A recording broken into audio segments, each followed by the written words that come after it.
August 1977, Elvis Presley's final days. The world saw a fading king, exhausted, struggling, declining. But what if the story of Elvis's final days isn't what you think it is? Beyond the fame and the headlines lies a profoundly human moment, a last act of kindness that speaks volumes about the man behind the legend. What happened in those final hours remained hidden for 40 years, until someone found the evidence. The Fading King, August 14, 1977, Graceland, Memphis, Tennessee. The world knew Elvis Presley was struggling. The newspapers documented it. The photographs showed it. He was 42 years old and looked older. The medications, the exhaustion, the pressure of being Elvis Presley for over 20 years with no break. But this isn't a story about Elvis's decline. This is a story about what happened in his final days that nobody knew about. A private act so personal that it took 40 years to discover it happened at all. The unexpected meeting. A seemingly ordinary encounter reveals something extraordinary. August 15, 1977, 2 days before Elvis died. Sarah Mitchell, a 23-year-old night nurse at Baptist Memorial Hospital in Memphis, was exhausted, pulling double shifts to pay off nursing school loans while supporting her 8-year-old son as a single mother.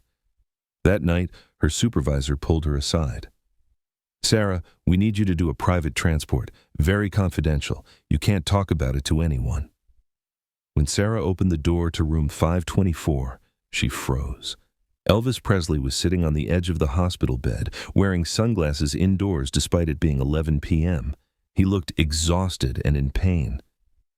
"Mr. Presley," Sarah said, her voice shaking. "I'm Sarah. I'll be taking you down for your consultation." Elvis looked up at her. Even through the sunglasses, she could sense him studying her. "What's your name again?" His voice was soft, tired, but kind. "Sarah Mitchell, sir." "Sarah." Elvis nodded slowly. "That's a good name. Biblical. Strong." As she wheeled him through the quiet hospital corridors, Elvis spoke suddenly. "Sarah, can I ask you something?" "Of course, Mr. Presley." "You married?" The question surprised her. "No, sir. Divorced. I have a son, though. He's 8. "What's his name?" "Marcus." Elvis was quiet for a moment. "That's a strong name, too. Roman. Powerful."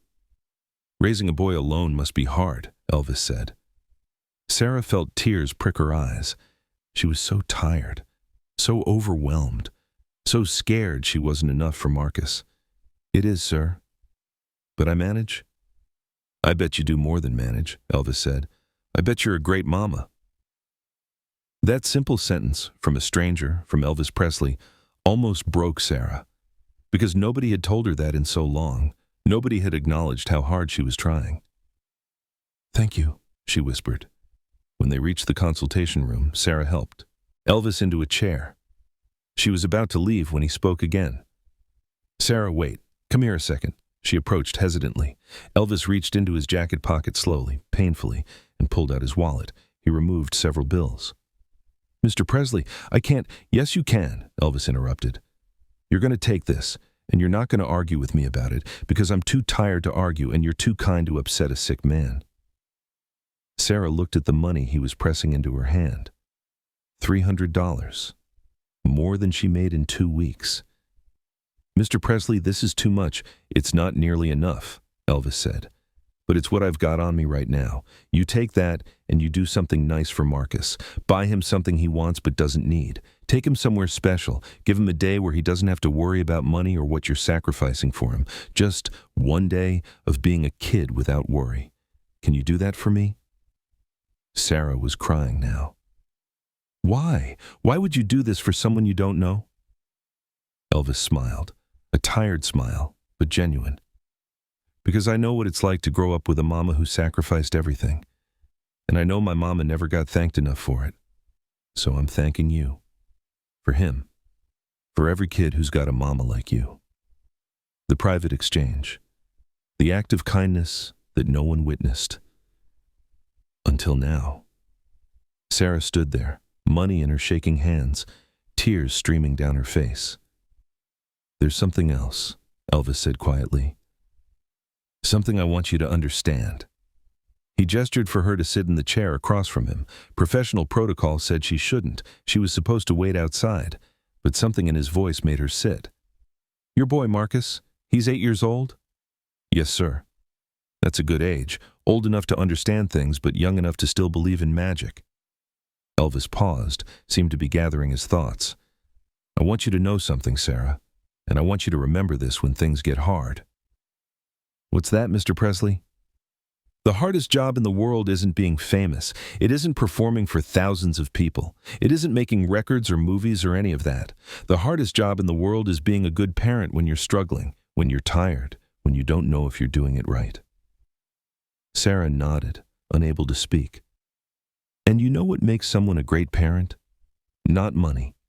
Not a big house. Not perfect circumstances. What makes someone a great parent is showing up every day, even when you're exhausted, even when you don't know how you're going to make it. You show up, and you love them, and you do your best." Elvis's voice grew softer. "And Sarah, I can tell just from these few minutes with you, you show up. You're showing up for Marcus every single day, working double shifts, sacrificing sleep, giving him everything you've got. That kid is lucky to have you." "I don't feel lucky," Sarah whispered. "I feel like I'm failing him." "You're not," Elvis said firmly. "Trust me. I know what a failing parent looks like, and you're not it. Not even close." He leaned forward slightly. "I want you to do something for me. When you see Marcus tomorrow, I want you to tell him something. Tell him that Elvis Presley said his mama is one of the strongest people in the world. Tell him that. Will you do that?" Sarah nodded, crying too hard to speak. "And Sarah, one more thing." "Yes, sir."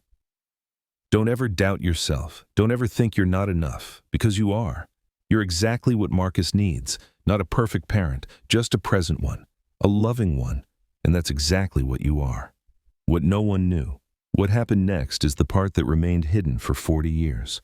After Sarah composed herself and wheeled Elvis back to his room, she thought that would be the end of it. A magical encounter with Elvis Presley. A generous gift. Words she'd never forget. But Elvis wasn't done. After Sarah left, Elvis spoke to his doctor. That nurse, Sarah Mitchell. Find out everything about her situation, medical bills, rent, school loans, everything. The doctor, confused, did as Elvis asked, came back with information. Sarah was $18,000 in debt between nursing school loans and her ex-husband's medical bills that had fallen to her. She was 3 months behind on rent. Her car had died and she couldn't afford to fix it, was taking 2 buses to get to work. Elvis listened to all of this without expression, then he made a phone call to his lawyer. "I need you to do something for me, anonymously. No records that trace back to me. Nobody can know." What Elvis arranged that night, 2 days before his death, was this. Sarah Mitchell's nursing school debt, paid in full. Her ex-husband's medical bills, paid in full. 6 months' rent, paid in advance. A reliable used car, purchased and registered in her name. A college fund for Marcus, $25,000 deposited. Total amount, approximately $50,000, about $250,000 in today's money. The instructions were explicit. Sarah would receive letters from an anonymous benefactor notifying her that her debts had been paid. She was never to know it was Elvis. Never to know he'd spent one of his final nights arranging this. Elvis died 2 days later, on August 16, 1977, and his final act of kindness remained a secret. The discovery. 40 years later, they discover what Elvis left behind. For 40 years, Sarah Mitchell had no idea. She received the letters in September 1977. Anonymous benefactor, debts paid, car in her name, college fund for Marcus. She assumed it was a clerical error at first, then thought maybe a distant relative. Then eventually just accepted it as an inexplicable blessing and moved forward with her life. She raised Marcus. He went to college on that mysterious fund, became a doctor. Sarah retired from nursing in 2005. Comfortable and secure in ways she never thought possible. But she never knew where the blessing came from. Until 2017. That year, a Graceland archivist named David Park was cataloging Elvis's personal papers, documents that had been sealed per his estate's instructions, legal documents, financial records, personal correspondence. In a folder marked Private, August 1977, David found something unusual, a check carbon copy, $50,000. Payee, Law Offices of Clarence Brown, memo line, SM, Baptist Memorial, Anonymous. Attached to the carbon, a handwritten note in Elvis's distinctive scrawl. David read the note 3 times, not quite believing what he was seeing. The note read, Clarence, arrange everything for the nurse, Sarah Mitchell, Baptist Memorial night shift, approximately 23 years old, son named Marcus, 8 years old. Pay all debts. Set up college fund. Make sure she never knows it was me. She's got enough to worry about without thinking she owes me anything. She doesn't owe me anything. I owe her. She reminded me why any of this matters. Make sure this gets done before... Just make sure it gets done. EP. Below that, dated August 16, 1977, the day Elvis died, a reply from the lawyer. EP. Everything arranged as requested. She'll never know. You're a good man, Elvis. Better than you think you are. CB. David immediately contacted Priscilla Presley and Elvis's estate managers. They tracked down Sarah Mitchell, now 73 years old, living in Memphis. When they told her, Sarah collapsed. 40 years. She'd had 40 years of security, of being able to give Marcus opportunities, of not drowning in debt, all because of a 15-minute encounter with Elvis Presley 2 days before he died. The message that changes everything. The final message that redefines everything. In 2018, Sarah Mitchell agreed to her first and only interview about the experience. She was asked, how does it feel to know that Elvis Presley in his final days spent his time and money helping you? Sarah's answer revealed something profound.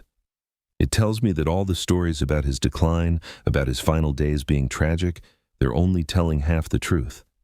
Yes, Elvis was struggling. Yes, he was in pain. Yes, he was exhausted. But even in those final hours, he was thinking about someone else, about a stranger. About a single mother he'd never met before and would never see again. That's not tragic. That's heroic. She paused, crying.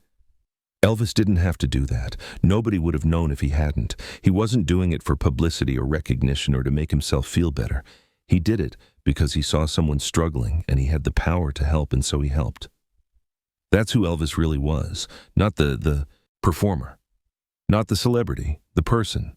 The man who saw a tired nurse and recognized his own mother in her, who saw an 8-year-old boy and remembered being that boy, who used his last bit of strength to make sure someone else didn't have to struggle the way he once did. Sarah pulled out a worn piece of paper from her purse, the thank you note she'd written in 1977 to the anonymous benefactor, never sent because she had no address. She read it aloud for the interview. To whoever you are, you saved my life. You saved my son's future. I don't know why you chose to help me, but I want you to know that your kindness changed everything. I will spend the rest of my life trying to deserve what you've given me. I will raise my son to be the kind of man who helps others. I will pay forward your kindness in any way I can. Thank you doesn't seem like enough, but it's all I have. Thank you. With all my heart, thank you. Sarah looked at the camera. I wrote this to an anonymous benefactor, but now I know who it was, so I want to say it again, 40 years later, to Elvis. Thank you. Thank you for seeing me. Thank you for hearing what I didn't say. Thank you for understanding that I wasn't asking for help but needed it anyway. Thank you for making my son's life better without ever needing him to know who to thank. Thank you for being kind when you had every reason not to be. Thank you for spending your last days thinking about someone other than yourself. Her voice broke. And thank you for reminding me, 40 years later, that even when we're struggling, especially when we're struggling, we still have the power to change someone's life. That our worst moments don't define us. That who we are when nobody's watching is who we really are. Elvis, I hope wherever you are, you know. You changed my life. You changed Marcus's life. And now that the world knows this story, you're going to change millions of other lives too. Because this is the real story of your final days. Not decline, not tragedy. Compassion, kindness, love. That's your legacy. That's who you really were. Thank you, Elvis. Thank you. Have you ever received unexpected kindness from a stranger that changed your life, or given kindness without needing recognition? Share your story in the comments. Sometimes one act of compassion creates ripples that last generations. August 1977. Elvis Presley had 48 hours left to live. He was exhausted, in pain, struggling with demons most of us can't imagine. The world saw a man in decline. The headlines documented it. The photographs proved it. But what the world didn't see, what nobody knew for 40 years, was that Elvis spent those final hours thinking about someone else, about a nurse he'd met for 15 minutes, about her 8-year-old son he'd never meet. He spent one of his last nights arranging for $50,000 to change their lives. Anonymously. No cameras, no publicity, no recognition. Because that's who Elvis was when nobody was watching. Here's what this story teaches us. Your worst moments don't define you. How you treat people when you're struggling defines you. Elvis could have spent those final days focused entirely on himself. Nobody would have blamed him. He was sick. He was tired. He had earned the right to think only about his own needs. Instead, he thought about Sarah Mitchell, about Marcus, about making sure they didn't have to struggle the way he once did. That choice, to give when you have nothing left to give, to think of others when you're barely surviving yourself, that's the measure of character. We all have moments when we're struggling, when we're exhausted, when we feel like we have nothing left to offer. Those are the moments that define who we really are, because Elvis taught us, even when you're at your lowest, you still have the power to lift someone else up. Even when you're struggling to help yourself, you can still help others. Even in your final days, you can still change someone's life forever. This isn't a story about Elvis's decline. It's a story about Elvis's humanity, about a man who, even when he was falling apart, still had compassion for a stranger, still had generosity for someone who needed it, still had the strength to do one last act of kindness. And that act, done in private, with no expectation of recognition, reveals more about who Elvis really was than any public performance ever could. If you knew you had 48 hours left, how would you spend them? What act of kindness would you want to leave behind? Share below. Sometimes imagining our last days helps us live our current days better. Subscribe to Elvis Presley Legacy Stories for more untold moments, proving that who we are in private is who we really are. Share this with someone who's struggling right now. Remind them, your worst moments don't define you, your kindness does. And if you're going through your own hard times, hear this. You still have power. You still have purpose.